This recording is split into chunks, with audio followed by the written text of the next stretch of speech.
Your home for hard hits, big plays, and the Basin's #1 football show. The Final Score, brought to you by these sponsors.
Well, if you can believe it, Aaron, we are now 10 weeks into this wild high school football season. Thanks so much for joining us again for another Final Score Pen Pack. She is Aaron Reynolds, and we are happy to bring you a fantastic show once again this evening. Yeah, actually the penultimate game of the regular season for most of our teams here in the Basin.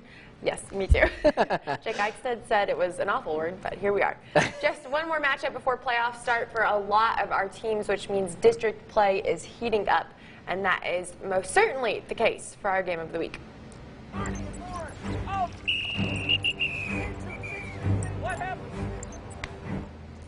Well, thank you so much, and yes, as you mentioned, two teams not messing around. You've got Lubbock Roosevelt and Coahoma, both just one loss on the year. Both teams 2-1 in the district. That district standings, it's a mess, Aaron, but we're going to get right to this and see how this game played out. Coahoma and Lubbock Roosevelt's game of the week. Early on, dropping back. You know, both these teams, they like to run the ball, but no, sir. That's going to be denied on the hit right there for Roosevelt, and then they are going to get the handoff here for the touchdown. And Lubbock Roosevelt, they're coming right at you. Both of these teams, as we mentioned, they like to run the ball, so you'll notice that theme as we go along. Later on, though, after the Bulldogs give it back to the Eagles, they are going to air it out. That's a 4th down conversion, and then they're going to take advantage with another score right here. Yeah, just 12 complete passes for the Eagles going into this matchup. Oh, my, yeah.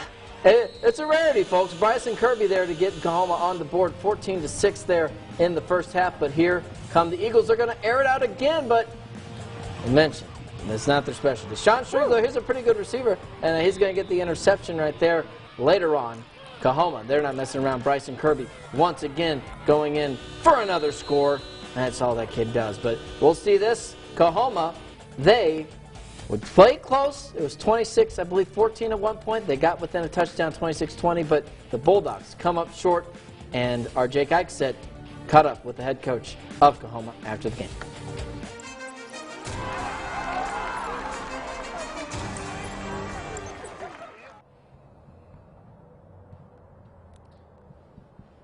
Hey, Ben and Aaron, welcome to Coahoma, a tough 26-20 loss for the Bulldogs tonight. And I got their head coach, Chris Jocelyn. Now, Chris, Coach, I know you guys just did the senior walk, so, you know, I'm sure they've had a huge just talk about their impact on this program for you. Oh yeah, a huge impact. 3 years ago, they were part of it whenever we got here, and total buy-in of the program that we have, and that was never more evident than tonight. I mean, a lot of teams in the past would have laid down whenever they had the chance, and they fought back and put us in position to if we got to stop to go win the ball game. And then not only that, that last touchdown and 2-point conversion was huge in the playoff race, because that puts us right back into controlling our own destiny next week in the ball game. And I mean, we still got a shot at second next week. Yeah, it's very interesting that you say that. But before we get there, we're going to talk about one of the keys to the game that you said was stopping the run. And you guys did have some stops on them, but what was your thoughts about that overall and how you guys did in that aspect of the game? I mean, you know, that we knew going in they were going to run the ball real well, and we did. We made a lot of adjustments at halftime.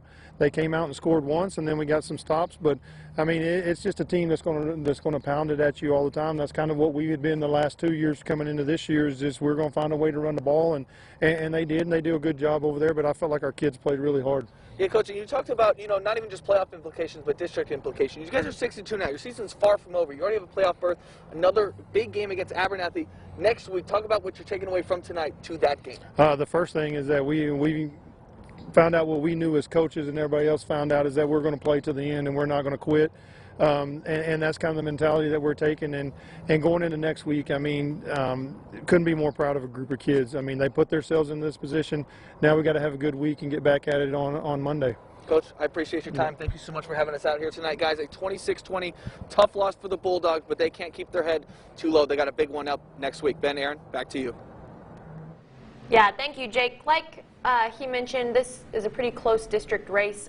2 more teams in this district, Abernathy and Stanton. Buffs still looking for that first district win of the year, but not going to get it tonight. Antelopes win this one 34-18. A tough matchup for the Bulldogs next week. All right, well, we are wrapping up the regular season for most of our schools here in the Basin, but district ball just heating up for our 6A schools. Take a look at those ball games after the break. Stay with us. By these sponsors.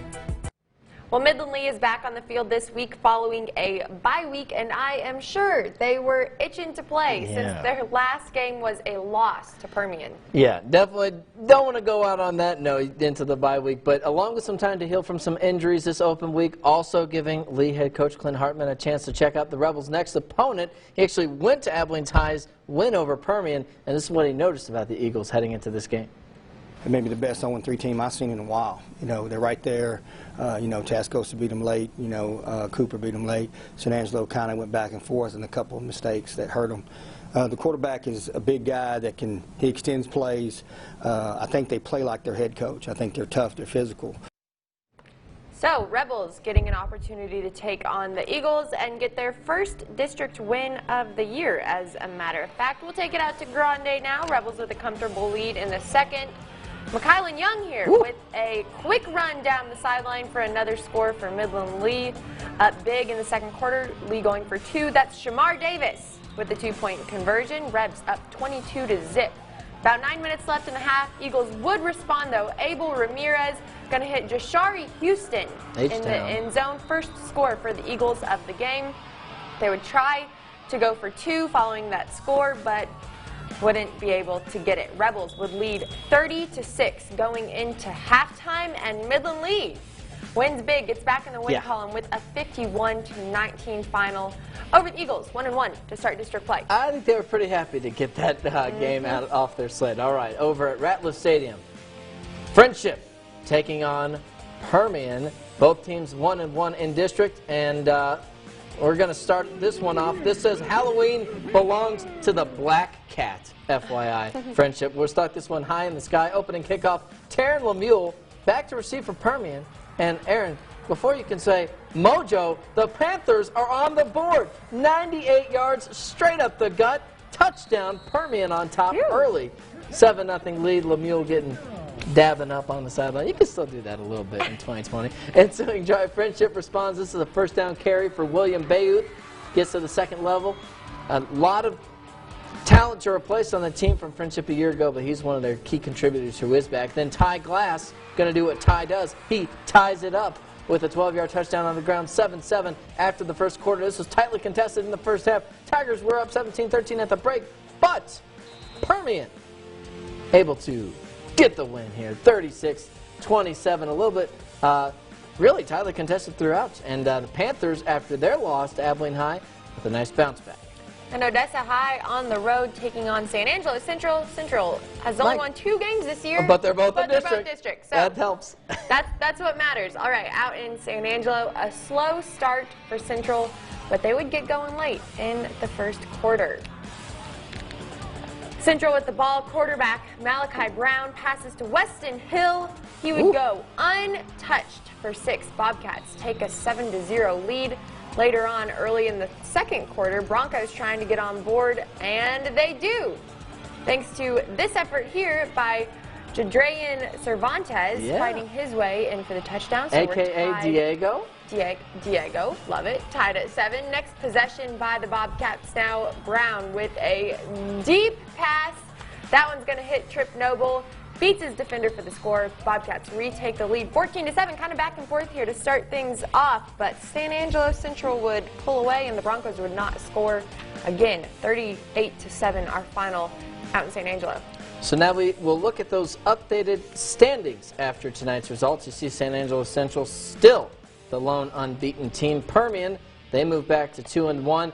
And look at that, the Tall City schools, 1-1, 1-1, Midland Lee and Midland High. And then Odessa High, 0-2, but still a lot of room to go for the Broncos.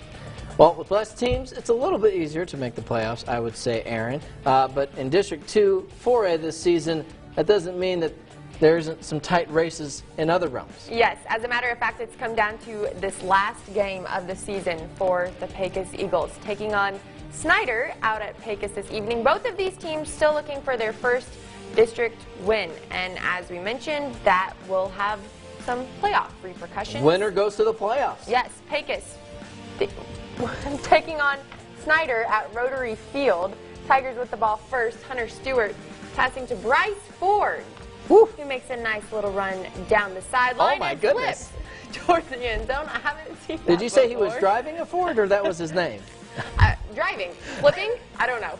Eagles able to make a stop on second down, but there's Hunter Stewart running it into the end zone, putting the Tigers up 7-0. Now the Eagles would try to respond later on in the quarter, but got stopped by the Tigers. Bryce Ford, once again, fumbles the ball this time though, and it's recovered by Elian Fuentes. Eagles get the ball right back. So Pecos with the ball once again on first down. Fuentes hands it to Ezekiel Saldana. Oh my goodness. Makes a huge gain for Pecos. Struts his way into the end zone. That would tie the game at 7. He's going for our play of the week every week. Taking a look at the final here, Pecos 21-7. So that means the Eagles will make the playoffs. Our own Marco Ramirez was out in Pecos this evening and was able to catch up with Coach Olson. Hey, that's right, guys. I'm here with Coach Chad Olson of the Pecos Eagles with a big win against the Snyder Tigers, now heading into the playoffs. First off, Coach Olson, congratulations. So what does this win mean for your team right now? You know, we've had a little losing streak, a little slide, and lost a little confidence. This is huge for our kids, especially, you know, with the way we were able to move the ball offensively tonight. Our defense stepped up huge, you know, limiting them to 7 points. And so, you know, it's a big win for us to, you know, we got in last year and won a game. And so, you know, just to continue it a little bit right here. First half was a little slow, tied at 7-7 towards at the end of the first half. So I guess what kind of motivation did y'all have coming out of halftime to win this game? You know, one of the things, you know, Coach Wood had talked about on one of his little deals, talked about how physical we were, and they matched us. They outplayed us physically in the first half, and so I challenged our kids at halftime to be more physical, to not match their physicality, but to go above and beyond and be more physical to them. And so, and we responded. You know, we got some big stops, and then we were able to move the football. Right, and so y'all came out with this big win, 21-7. Now you're heading into the playoffs. So what's the goal moving forward here for you and your team? You know, it's a week at a time. You know, we don't want to overstep and look forward or anything. You know, it's a week at a time. And that's how we've treated the whole season. You know, I tell my kids all the time, it's, you know, the most important opponent we have is the one we're playing this week, and so it's the same now. You know, we're gonna get ready for the first round, and we're gonna get ready to go play. And then, as I guess, how do you feel about your kids right now making this great win and heading into the playoffs this year? You know, super proud of them. You know, we talk about how much we love our kids and how much we care for them, and you know, that's what I told them before the game. You know, I don't want this win for me or my coaching staff. I want it for our kids, and I want our kids to enjoy the victory in this qualifying, and so, you know, I'm really proud of our kids, love them, and you know, really proud of what they did tonight. Right, well, big congratulations, Coach Olson, and we'll head it back to you, to Ben and Aaron in the studio. In Pecos, I'm Marco Ramirez, Big 2 Sports. All right, thank you, Marco. Another game in that district. This could result in some chaos. Monahans, if they were to win against Sweetwater, they would force a three-way tie for the district title between Sweetwater, Monahans, and Greenwood. So Ranger fans, put on your Monaghan Lobos green if you have any gear. They probably don't have any Monahans gear. They're pretty decent rifles there. But first quarter, Leo Holsley to Jackson Dodd. Huge hit by Ryan Ramirez. Fumble recovered by Leonard Davis. And then ensuing drive, Aiden Saucedo, touchdown run, 7-0 Lobos. They're on the board. Monahans, look out, but here come the Mustangs. Leo Holsley, he's, I'm going to keep this up the middle, 32 yards, ties it up at 7 apiece, and then he's going to go to the air a little bit later on. He's going to look for his guy, Darian Carr, out on the bubble screen. 13-7 after the miss, extra point. Holsley finding Carr again later on for another touchdown, and the Mustangs, listen, they get the win. They roll through district play undefeated. Monahans, though, they're still going to make the playoffs. 48-32, the final in this game. All right, so let's take a look at these standings after the final games of district play today. Sweetwater taking home the championship with tonight's win over Monahans, undefeated so far in districts this season. Next up is Greenwood and then Monahans, and finally the last team to make the playoffs, Pecos. Yes, big congratulations once again for the win for the Eagles. All right, 2 1-1 teams in 4A Division II. Perryton hosting Seminole and the Indians. They fall to 1-2 in District 28-14, the final in that game. Yeah, District 1 4A, on the other hand, only has 4 teams, meaning all of them will make the playoffs. But we still had a battle for that district championship this evening. Yes, we did. A pretty notable game here. Fort Stockton and Andrews. As you mentioned, Fort Stockton had a 5-game losing streak, but getting hot at the right time. Hey, yeah, it's when it matters. So we're going to head out to the Mustang Bowl and Andrews. The other Mustang Bowl. The other Mustang Bowl. I love it. Hosting Fort Stockton again. Here we are in the second quarter, tied at 7. Fort Stockton's Dominic Aguilar to tight end Cruz Rojas there for the score, 14-7. Panthers with a lead. Still in the second quarter. Andrews with the ball now. Little swing pass from EJ Lopez to Luke Armendariz. This turned into a big gain and an even bigger play. Tied up at 14 now. Cheerleaders love it. Fans love it. We love it here at Final Score. Later on in the second, Panthers with the direct snap to Pedro Vasquez. Ooh. He rumbles up the sideline, and that would set up the Panthers quite nicely for this next play. Quarterback sneak from Aguilar. He has been a big asset for them this season. Fort Stockton leading 21-14 at the half, and the Panthers come away with the victory, 47-35 for the district championship over Andrews. Wow, that's a result right there. Shout out to the Panthers, my goodness. Well, we'll stay in that district.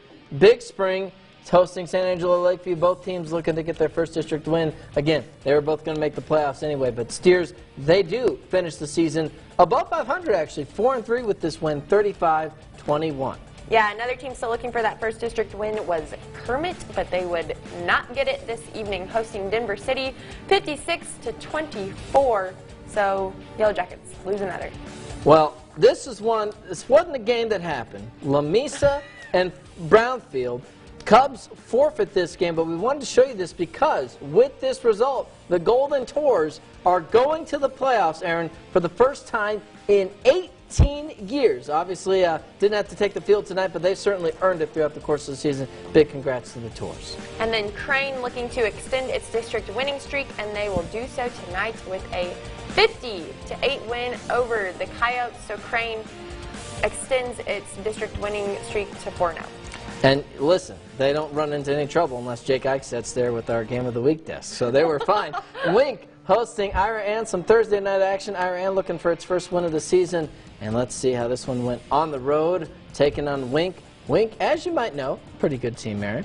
And can't make mistakes early on. This will hurt the Braves in that matter. They hand it over to the Wildcats again, Aaron. You really just can't do that because they're too good. Cannon Gibson dropping back, going deep. Brock Gibson. Touchdown, end zone, Wildcats on the board first. Later on, bad snap for Ira Ann. Braves not able to get anything from this drive. They do get a nice little completion here, though, but it would go back to Wink, and the Wildcats able to find their groove. Gibson handing it off to Junior Quiros, and this time going down the sideline, and 13-0 Wink.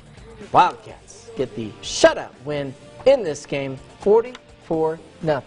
Over Ira Ann on Thursday night. Yeah, taking a look at some more scores out of this district. McCamey with a big win over Plains, 61-6. Ben, does that mean that they potentially win this district? I believe so. I believe so. There's certainly with the head-to-head tiebreaker over Wink, so congratulations to the Badgers. All right, we want to go 2A Division I now, if we can. Stanford and FORSAN. These teams, FORSAN, we've talked about it, really improved team, 2-1 in district. FORSAN Buffaloes hosting the Stanford Bulldogs. Stanford Bulldogs, of course, alma mater of former Oklahoma State All-American Pittsburgh Steelers wide receiver James Washington. First play, quarterback, Major Stockton. Deep down the middle, Josh Cervantes. Good luck catching up to that. 7-0 FORSAN. They're rolling. They get the ball back, hand off to Nathaniel Hernandez. Another one. 14-0 for the Buffs. I feel like, I'm sorry, we just saw this play. No, it's a different one. Chris Mendez, another one for 6, 21 zip. And then later on, Major Stockton, you know, they like to run the ball. They can do that. But how about this? Chucking it up to Ethan Harbor. Woo! Nice catch down the sideline. He letting you know about it, too. I got my foot in bounds on that one. And 28-0. Nathaniel Hernandez runs this one in. And the final score here, 42-14. The Buffaloes roll. And now 3-1 in that district. Now, before we move on, more scores and highlights. It's about halftime of our show, which, of course, means time for that halftime entertainment, Yes, Aaron. Ben's favorite part of the evening. It is time for our Band of the Week, and we're going to send it out to Ratliff, as a matter of fact, to hear from the Mighty Mojo Band.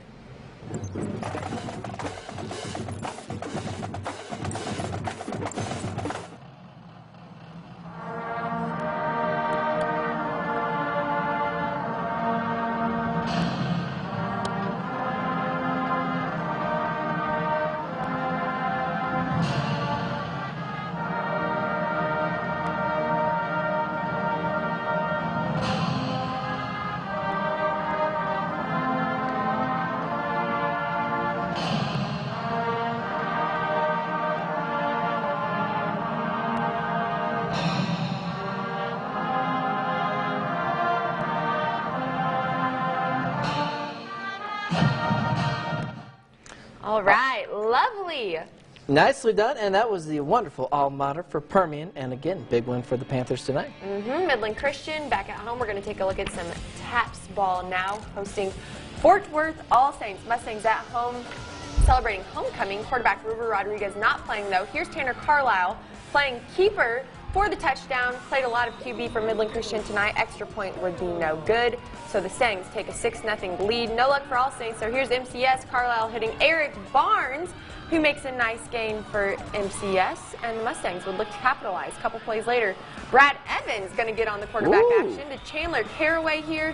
Mustangs up 13-0 early after the extra point, all in the first quarter. Their first two drives of the ballgame. Midland Christian gets back in the win column with a 28-14 final over Fort Worth All Saints. Hey, they got All Saints. They have those highly touted offensive linemen, but they don't play defense, so helping out the Mustangs. All right, let's go to some six-man now. Borden County, they're creeping up those statewide rankings. 62-16 win over O'Donnell, and they, I believe, win another district championship for the Coyotes with the victory. Yeah, and Midland TLCA hosting Rankin. We'll get back to you guys on that score. Taking a look at some more.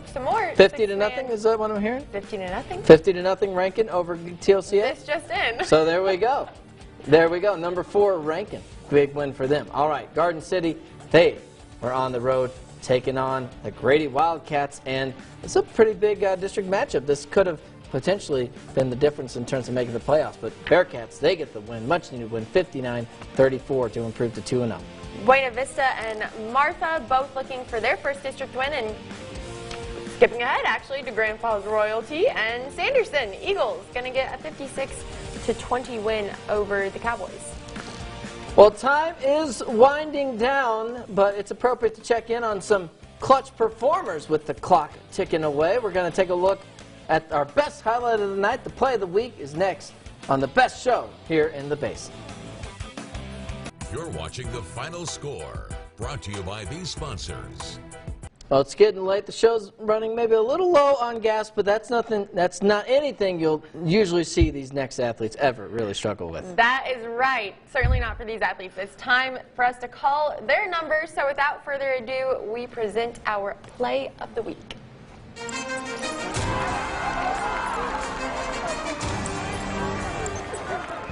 All right, mentioned big win for FORSAN earlier tonight. And how about this? Major Stockton deep down the field to Josh Cervantes. And does a little skip to my Lou there into the end zone. Take another look. Stockton. Man, they can do it all, really, Aaron. They've aired it out. We've seen them ground and pound, and nicely done. Stockton to Cervantes, our final score play of the week. And our last commercial break is coming up, but when we come back, we're going to bring you our final thoughts. Stay with us. You're watching The Final Score, brought to you by these sponsors. Just want to make a quick note. My bad on the play of the week. I kept saying Fort Stockton. That was, of course, FORSAN. Big win for the Buffaloes. You'll see why I maybe mixed up the two in a little bit. Yes. Well, thank you guys so much for staying with us. We've been running through the highlights all night. Started off with a couple of teams very happy to run the ball. Our game of the week, Lubbock Roosevelt and Coahoma. Yeah. And you would think Bulldogs might be better suited to run the ball than a bunch of Eagles. You think they would maybe be more pass intensive, but Roosevelt in control for most of this game. They're able to pull out with a win. Jake Ike said he was able to pull out with a win as well, and we'll toss it over to him for our final thoughts.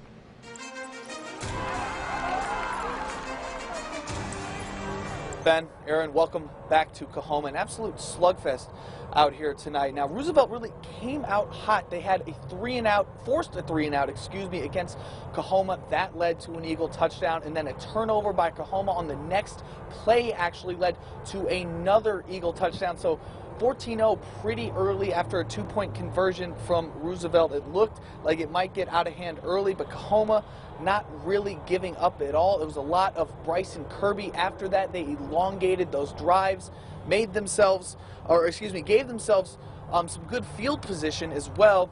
Then went into halftime down 20-12, and then once again Roosevelt came out strong. A 7-minute drive to start the third quarter. Now, I know my hardcore football fans are going to know what I'm talking about. It's not exactly the split V or the wing T that Roosevelt runs, but you know the saying, Coach Herman Boone, just like Novocaine, give it time, it always works. Shout out, remember the Titans. But Coahoma having that resolve late. In fact, the biggest play of the game came from Bryce and Kirby, a 60-yard run late in the fourth quarter, keeping Coahoma in the game just down one score. Sadly, though, Roosevelt, when they got the ball back, able to convert a third down and then a fourth down, effectively icing the game. And you just heard it from Coach Jocelyn. He was really proud of the effort that his players had tonight, and he knows that they can't really be too down. They're already in the playoffs, and they have a big matchup next week against Abernathy, who actually has already beaten Lubbock Roosevelt.